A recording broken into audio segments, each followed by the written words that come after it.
يعني من سوء حظ النادي الاهلي ومن سوء حظ جماهيره ان ربنا رزقنا بحارس مرمى خرم، وجوده زي عدمه.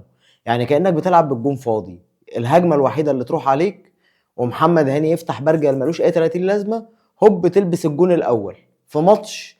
انت بكل الاشكال حتى وانت زي الزفت الشوط الاول انت مسيطر على الماتش، لكن عشان اداره منها لله واداره فنيه ما تعرفش حاجه عن الكوره ولعيبه ما عندهاش دم ولا عندها احساس بالمسؤوليه، بتتعادل النهارده. تعادل 1-1. تعادل 1-1 عشان خاطر الاداره ما قدرتش تجيب مهاجم بيخلص.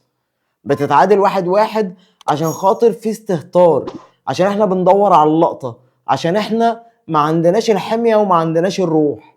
يعني لو في حاجه تشفع لتريزيجيه النهارده عن كميه الفرص وكميه الجوان اللي هو ضيعها، انه بيلعب بروح، ان انت حاسس ان هو عنده روح، ان هو عايز يكسب. ولما نزل نقل الروح دي للاعيبه اللي حواليه، عشان كده الاهلي بان انه اخطر وبان ان هو عنده حاجه يقولها. لكن قبل ما تريزيجيه ينزل كنت في الضالين، ماتش كنت في الضالين. وخلينا كده ناخد احداث الماتش ايه واحده واحده.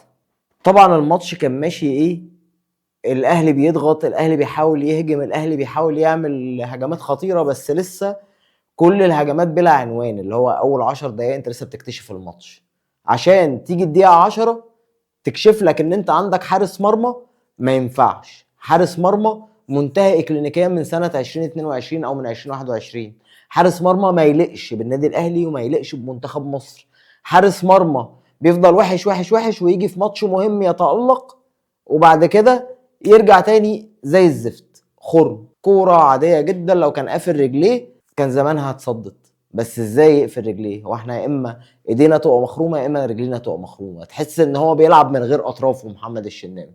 على عكس اللي كان متالق الناحيه التانيه الاستاذ علي لطفي. يعني الاستاذ علي لطفي كان قالب نوير، كان قالب بيتر شمايكل، كان قالب شولوفيرت. يعني ما تفهمش كان ماله، وبيبين هو ناوي على ايه. بعد الدقيقه 12 بتيجي ركنيه بيلعبها طاهر محمد طاهر، بتروح لمروان عطيه بيشوط كوره صاروخيه، المعلم طبعا بيروح فارد ايده وناطط وجايبها. علي لطفي ده اللي كان بيقعد احتياطي للشناوي، علي لطفي ده لما احتاجناه في كاس العالم للانديه كان بيلعب زيه زي الشناوي عادي، بس احنا مشيناه عشان خاطر احنا ماشيين بالمجاملات، عشان احنا ماشيين بالواسطه، عشان احنا ماشيين بالكوسه، عشان احنا ماشيين بالمعارف. عشان انا اموت وافهم الشناوي ماسك ايه على مجلس اداره الاهلي وعلى اتحاد الكوره وعلى كابتن حسام حسن، ما هو اكيد ماسك عليهم حاجه. زي كده برضو لما كان مروان محسن بيجي يلعب عافيه في الاهلي وبيلعب عافيه في المنتخب، كانه ماسك حاجه برضو على الاهلي وماسك حاجه على المنتخب. حاجه غريبه، حاجه غريبه مريبه ومش عارفين نلاقي لها سبب.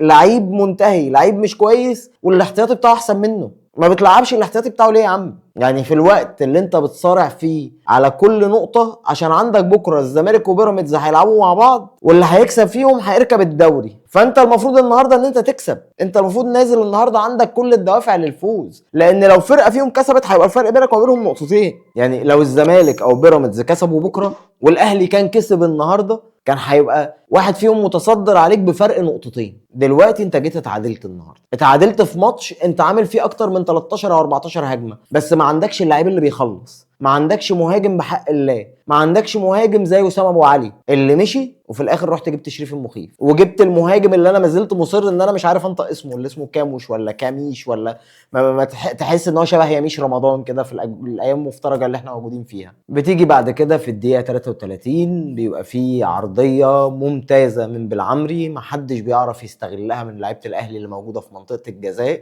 وخصوصا اشرف بن شرقي، عشان يبقى مفيش جون وتفضل النتيجه 1-0 لغايه الدقيقه 33. النادي الاهلي بالكتيبه واللعيبه دي كلها اللي موجوده في الملعب وبتلعب بالرمضان وبتلعب بامام عاشور، مش عارف تجيب كوره جون. يعني كوره رجعت لك مرتين ثلاثه مش عارف تخلصها ومش عارف تحطها جون. ولحد الدقيقه 33 كان علي لطفي صادت جونين ما يتصدوش. يعني انت لحد الدقيقه 33 انت المفروض تبقى انت 2-1 لو عندك لاعب بيخلص، ولو علي لطفي ما تألقش برضو، يعني ايه الحق يتقال. وفي الدقيقه 46 في تصويبه كده اي كلام بتيجي من بن شرقي عشان الشوط الاول يخلص بست هجمات او 6 محاولات على المرمى للنادي الاهلي و3 لزد، والنتيجه 1-0. شوط ممل، شوط مقرف، شوط ملوش اي 3 لازمه. الشوط دوت بس لو يقول لك حاجه، يقول لك ان انت معاك مدرب مغفل عشان بادئ بالتشكيل ده، وعشان عنده لعيب زي بالعمري كان حاطه في الثلاجه. ما تفهمش كان حاطه في الثلاجه ليه؟ يعني انا مش فاهم على اي اساس كوكا كان بيلعب على بالعمري. يعني الماتش ده اثبت كفاءة بالعمري، واثبت ان احنا عندنا مدرب ما بيفهمش، ان احنا عندنا مدرب مش عارف هو عايز ايه من الماتش، او عارف هو عايز ايه من اللعيبه بتاعته، ولا هو بيعمل ايه. بس يعني هي جت عليه، هي فلوس كتير ملهاش حاكم، ومفيش حد بيدور، ومفيش حد بيسأل الفلوس دي بتصرف فين. فعادي نجيب ياسترب، نجيب ريبيرو، نجيب اي مدرب ملهوش اي 30 لازمه يدرب النادي الاهلي، على اساس ان اللعيبه كده كده فايقه، واللعيبه كده كده كويسه وهتكسب. فلا اللعيبه كويسه ولا المدرب كويس، ولا في حاجه فايقه وحاجه تقرف وتحرق الدم. في الدقيقه 52 تصويبه من مروان عطيه، وطبعا كالعاده الاستاذ نوير بتاعنا، نوير الكره المصريه علي لطفي، بيتالق وبيصدها. بعديها بتيجي كوره بتترفع من حسين الشحات لتريزيجيه، بس للاسف برضو ما بتدخلش جون. وطبعا زي ما احنا متعودين في الكوره ان اللي بيضيع بيستقبل. ففي الدقيقه 59 بنستقبل الهدف الثاني، بس بفضل ربنا ومش عارف ليه اتحسبت اوفسايد. يعني انا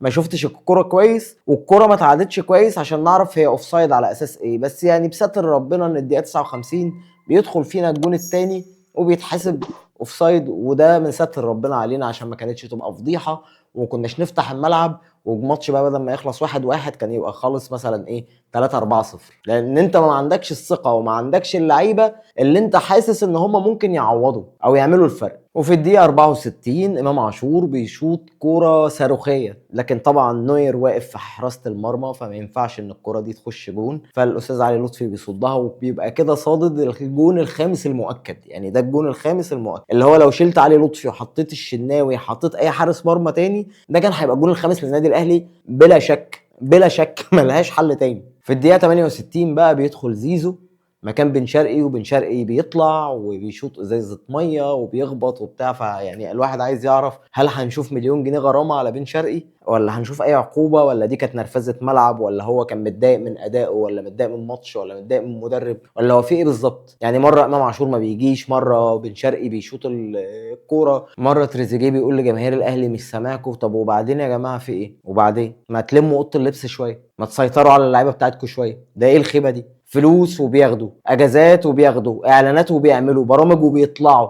فوز وما بيفوزوش، اداء وزي الخرا، وكمان سلوكيات زي الزفت. ما نلم نفسنا شويه بقى، هو في ايه؟ وفي الدقيقه 81 بتيجي رأسيه من تريزيجيه، بس طبعا الاستاذ علي لطفي بيصدها عشان خاطر يبقى بيمنع الجون السادس في المباراه. في الدقيقه 85 طبعا كالعاده خلاص هم ابطال الماتش دوت، تريزيجيه وعلي لطفي. تريزيجيه بيلعب كوره، وعلي لطفي بيطلع عليها وبتتصد وبتطلع بره، او بتبقى طالعه بره اصلا. في الدقيقه 88 ركنيه بتترفع، علي لطفي بيطلع عليها بيزقها، بتيجي في صدر تريزيجيه بيعدلها وبيدخلها، وبيبقى هو ده هدف التعادل للنادي الاهلي.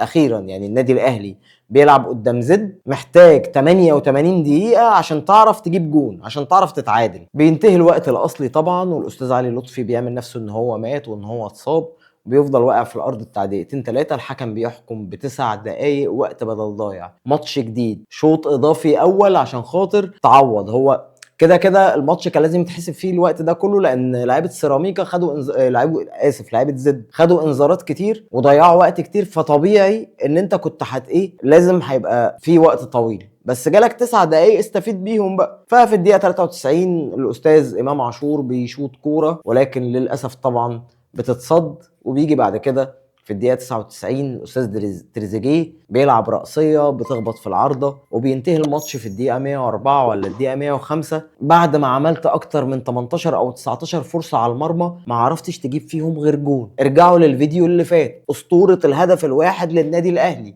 بتعمل هجمات ما بتعملش هجمات، انت خطير مش خطير، اللعيبة فايقة اللعيبة مش فايقة. الموسم ده انت اخرك بتجيب جون بكل حاجه متظبطه عندك، وبكل حاجه تمام عندك، وبكل اللعيبه والاسامي اللي عندك والفلوس اللي اللعيبه دي كلها بتاخدها، ما بتعرفش غير ان انت تجيب جون في 115 دقيقه، غير الوقت الضايع بتاع الشوط الاول مش عارف غير تجيب جون. ليه يا جماعه؟ ليه؟ يعني حد يفهمني، هي صعبه، هي ليه صعبه كده مع لعيبه الاهلي؟ يعني ليه صعبه معانا كده؟ ليه صعبه معانا كده؟ مش عارفين نجيب غير جون. ليه النادي الاهلي يستنى 88 دقيقه عشان يرجع في ماتش؟ ده احنا كنا السنه اللي فاتت مع كولر المتخاذل بنقول يا رب يجي فينا جون بدري عشان نقدر نعوض في الشوط الثاني، فبتنزل الشوط الثاني بتجيب جونين 3 4. وحصلت مع شبيبه القبائل في الجزائر ماتش 6-1. جون الشوط الاول، اتعادلت في الشوط الاول خلصت 1-1، نزلت الشوط الثاني جبت 5 تجوان 6-1. نتيجه تاريخيه في دوري ابطال افريقيا. فاللي هو بتعرف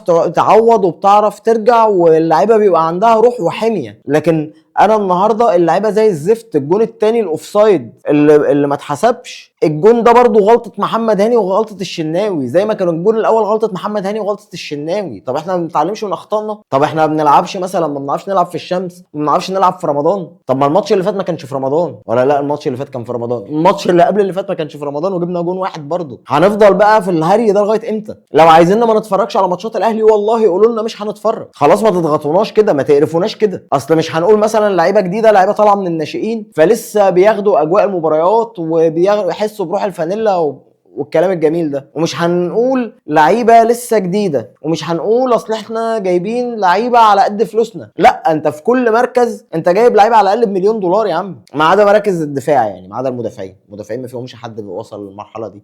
بس الباك اليمين مليون دولار، الباك الشمال مليون دولار، خط الوسط 2 مليون دولار ولا 3 مليون دولار، الجناح يمين 2، عندك حسين الشحات، وعندك طاهر محمد طاهر، وعندك زيزو. جناح شمال عندك بن شرقي وعندك تريزيجيه. في الهجوم بتجيب لعيبه كسر وبفلوس ياما، يعني انت بتجيب لعيبه كسر وبتجيبهم بفلوس ياما. عندك محمد شريف، وعندك كاموش ولا كاميش ولا ياميش رمضان ده، وعندك مروان عثمان، والله ما اعرفش اسمه مروان هو كمان ولا اسمه ايه، ما علينا يعني. وبعدين في المنظر ده، وبعدين في الشكل ده، يعني اداره الاهلي مش حاسه ان في حاجه غلط؟ يعني ما فيش حد عاقل كده يكلم الاداره ولا يكلم اللعيبه ولا يغير المدير الفني؟ ما احنا عايزين نفهم بس في ايه. يعني فرق ايه يسترب عن ريبيرو عن عماد النحاس؟ على الاقل عماد النحاس كان بيكسب. يعني عماد النحاس لما جه بعد كولر جاب لك الدوري، بعد كده انت رحت جايب ريبيرو، مشيت ريبيرو، جبت عماد النحاس لعب 6 ماتشات ولا 5 ماتشات، اتعادل في ماتش وكسب 4. طب ما هو اداء اهو بالنسبه لي احسن من يسترب واحسن من ريبيرو، ما كنت خليته. طالما هي كده، طالما كلها محصله بعضيها. انا عايز الناس والله اللي بتتفرج تقول لنا يا جماعه انتوا ايه رايكم في الخيبه اللي احنا فيها دي؟ ايه رايكم في حلقه الدم اللي احنا فيها دي؟ يعني بجد انا مستني اي حد يقول لي والله هو الحل للنادي الاهلي كذا، او الاسباب اللي بيحصل في النادي الاهلي كذا. غير كده فخلاص احنا ما عندناش كلام نتكلمه، ما عندناش كلام كوره يتقال. ويعني ايه يا فرحتنا بزيزو وبن شرقي وبامام ومش عارف مين ومش عارف مين، وهم طالعين ومالين اعلانات رمضان وهم بيطلعوا في البرامج بس كده. ومش مهم بقى جمهور الاهلي ولا مهم النادي الاهلي، احنا فاتحين النادي الاهلي ده عشان لعيبه ما تسواش وملهاش لازمه يبقى ليها قيمه ويبقوا يشتغلوا موديلز اعلانات، وننسى بقى الكوره ونقفل النشاط الرياضي في النادي الاهلي ونخليه نادي اجتماعي. خلاص الواحد ما عندوش حاجه يقولها. رمضان كريم عليكم وكل سنه وانتم طيبين. وبنختم كلامنا بالدعاء لاهلنا في كل الوطن العربي اللي مش عارف والله، يعني احنا ربنا مبتلينا ابتلاءات عظيمه. كل الدعم طبعا لاهلنا في الامارات وفي الكويت وفي قطر وفي اليمن وفي سوريا وفي لبنان وفي العراق وفي السودان. وافتح القوس بقى، افتح القوس. ربنا يعدي الايام دي على خير، وربنا يجعلها ايام مباركه علينا يا رب. احنا في شهر رمضان الكريم يعني. نختم كلامنا دايما بالصلاه على اشرف الخلق اجمعين سيدنا محمد عليه افضل الصلاه والتسليم. السلام عليكم.